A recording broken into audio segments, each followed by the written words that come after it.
Hi hello নমস্কার, সবাইকে স্বাগতম আমার ভিডিওতে। আমি কৃষ্ণকমল বিশ্বাস চলে এসেছি আর একটি নতুন প্রতিবেদন নিয়ে তোমাদের সামনে। তোমরা দেখতে পাচ্ছ এখন কাঁঠাল গাছের ভরপুর কাঁঠাল থাকা সত্ত্বেও আমি কেন গাছটাকে হার্ডপুনিং করে দিচ্ছি।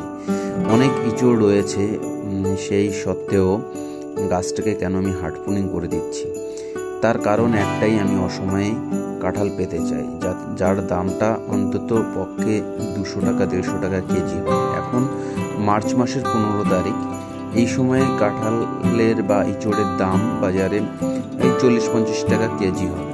কিন্তু আমি চাইছি যে অসময়ে আমার গাছে ভরপুর কাঁঠাল থাকুক, তার জন্য আমি আগে পুরো গাছটাকে হার্ডপুনিং করে দিচ্ছি। তোমরা দেখতে পাচ্ছ যে ইঁচড় রয়েছে, ছোট ইঁচড় বড় ইঁচড় রয়েছে, তা সত্ত্বেও আমি গাছটাকে কত সুন্দর করে প্রুনিং করে দিচ্ছি। এবং কাটার সময় তোমরা খেয়াল করে দেখবে যে আমি কিছুটা জায়গা বাদ দিয়ে বাকলগুলোকে কাটছি। তার কারণ এই বাকলগুলো পরবর্তী সময়ে আপনা থেকেই ঝরে পড়বে শুকিয়ে।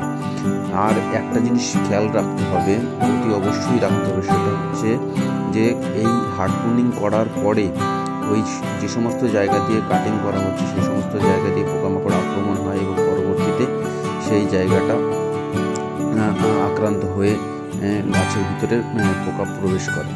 তার জন্য আমাদেরকে একটা জিনিস করতে হবে, সেটা হচ্ছে ফাঙ্গিসাইড এবং কীটনাশক দুটোই স্প্রে করে দিতে হবে। এই গাছটা, এই গাছটার বয়স 4 বছরে থেকে 4.5 বছরে পড়েছে।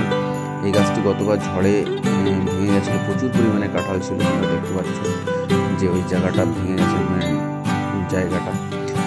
এবার আসল কথায় আসা যাক, সেটা হচ্ছে যে আমরা এখন যদি হার্ডপুনিং করে দিই তাহলে তোমরা লক্ষ্য করে দেখবে অসময়ে আমাদের এই গাছটাতেই প্রচুর পরিমাণে কাঁঠাল থাকে। আমি গত বছর 200 টাকা কেজি দরে কাঁঠাল বা ইঁচড় বিক্রি করেছি। আশা রাখছি এখন আমি মার্চ মাসের 15 তারিখ হার্ডপুনিং করে দিচ্ছি। অসময়ে আমার এই গাছে ভরপুর কাঁঠাল ধরবে এবং তার ভিডিও নিয়ে আমি অতি অবশ্যই তোমাদের সামনে তুলে ধরবো।